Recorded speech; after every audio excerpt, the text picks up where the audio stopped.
ಸ್ನೇಹಿತರೆ ನಮಸ್ಕಾರ.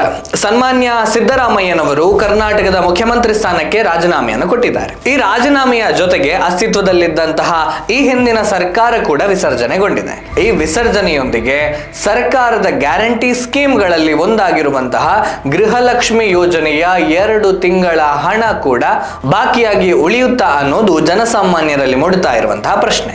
ಈ 2 ತಿಂಗಳ ಬಾಕಿ ಮೊತ್ತ ಎಷ್ಟು ಗೊತ್ತಾ? 5,500 ಕೋಟಿ ರೂಪಾಯಿ.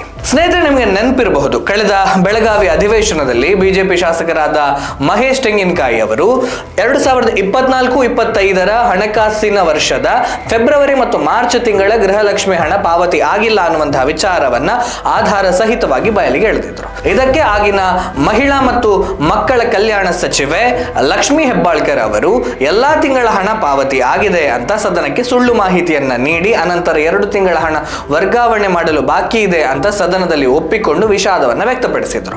ಈ ಅಧಿವೇಶನ ನಡೆದಿದ್ದು 2025 ಡಿಸೆಂಬರ್ ತಿಂಗಳಿನಲ್ಲಿ. ಅಲ್ಲಿಂದ ಇಲ್ಲಿಯವರೆಗೆ 6 ತಿಂಗಳು ಕಳೆದು ಹೋಯಿತು. ಆ ಹಣಕಾಸಿನ ವರ್ಷ ಮುಗಿದು ಇನ್ನೊಂದು ಹಣಕಾಸಿನ ವರ್ಷ ಪ್ರಾರಂಭ ಆಗಿ 2 ತಿಂಗಳು ಕಳೆದು ಹೋಯಿತು.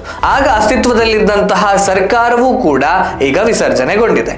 ಕಳೆದ ಜನವರಿ ತಿಂಗಳಿನಲ್ಲಿ ಸಚಿವೆ ಲಕ್ಷ್ಮೀ ಹೆಬ್ಬಾಳ್ಕರ್ 2 ತಿಂಗಳ ಗೃಹಲಕ್ಷ್ಮಿ ಹಣವನ್ನ ಸರ್ಕಾರ ಬಿಡುಗಡೆ ಮಾಡಿದೆ, ಆದಷ್ಟು ಬೇಗ ಫಲಾನುಭವಿಗಳ ಖಾತೆಗೆ ಜಮಾ ಆಗಲಿದೆ ಅಂತ ಹೇಳಿದ್ರು. ಆದರೆ ಇಲ್ಲಿಯವರೆಗೆ ಆ ಬಾಕಿ ಇದ್ದಂತಹ 2 ತಿಂಗಳ ಗೃಹಲಕ್ಷ್ಮಿ ಹಣ ಮಾತ್ರ ಕರ್ನಾಟಕದ ಗೃಹಲಕ್ಷ್ಮಿಗಳ ಕೈಗೆ ತಲುಪಲಿಲ್ಲ.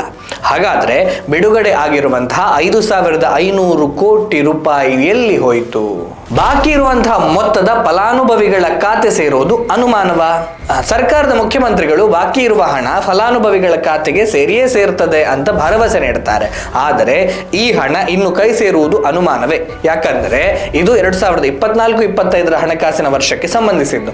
ಈ ಬಾಕಿ ಹಣ ಪಾವತಿಗಾಗಿ 2025-26 ಹಣಕಾಸಿನ ವರ್ಷದಲ್ಲಿ ಪೂರಕ ಬಜೆಟ್ ಅನ್ನ ಮಂಡಿಸಿ 5,500 ಕೋಟಿ ರೂಪಾಯಿ ಅನುದಾನಕ್ಕೆ ಶಾಸಕಾಂಗದ ಅನುಮೋದನೆಯನ್ನು ಪಡಿಬೇಕಾಗಿತ್ತು. ಆದರೆ ಸರ್ಕಾರ ಇದುವರೆಗೆ ಮಂಡಿಸಿಲ್ಲ. ಈಗ ಸರ್ಕಾರ ಕೂಡ ವಿಸರ್ಜನೆಯಾಗಿದೆ. ಒಂದು ವೇಳೆ ಹೊಸದಾಗಿ ರಚನೆಯಾಗುವಂತಹ ಡಿಕೆಶಿ ನೇತೃತ್ವದ ಸರ್ಕಾರ ಇದಕ್ಕೆ ಪೂರಕ ಬಜೆಟ್ ಮಂಡಿಸಿದ್ರೆ ಮಾತ್ರ ಬಾಕಿಯ ಹಣ ಕೈ ಸೇರಬಹುದು. ಈ ಎಲ್ಲ ವಿಚಾರಗಳ ನಡುವೆ ಬಿಡುಗಡೆಯಾಗಿದ್ದಂತಹ 5,000 ಕೋಟಿ ಮೊತ್ತ ಎಲ್ಲಿ ಹೋಯಿತು ಅನ್ನುವಂತಹ ಪ್ರಶ್ನೆ ಇನ್ನೂ ಪ್ರಶ್ನೆಯಾಗಿಯೇ ಉಳಿದಿದೆ. ಈ ಬಗ್ಗೆ ಕೂಡ ಗೃಹಲಕ್ಷ್ಮಿಯ ಫಲಾನುಭವಿಗಳು ಹೈಕೋರ್ಟಿನ ಮೆಟ್ಟಿಲು ಹತ್ತಿದ್ದಾರೆ. ಸಿದ್ದರಾಮಯ್ಯನವರು ಮುಖ್ಯಮಂತ್ರಿ ಕುರ್ಚಿಯಿಂದ ಇಳಿಯುವ ಮೊದಲು ಇದಕ್ಕೆ ಉತ್ತರ ಕೊಡಬೇಕು ಅಂತ ಶಾಸಕ ಸುರೇಶ್ ಕುಮಾರ್ ಕೂಡ ಬಹಿರಂಗವಾಗಿ ಪತ್ರವನ್ನು ಬರೆದಿದ್ದಾರೆ.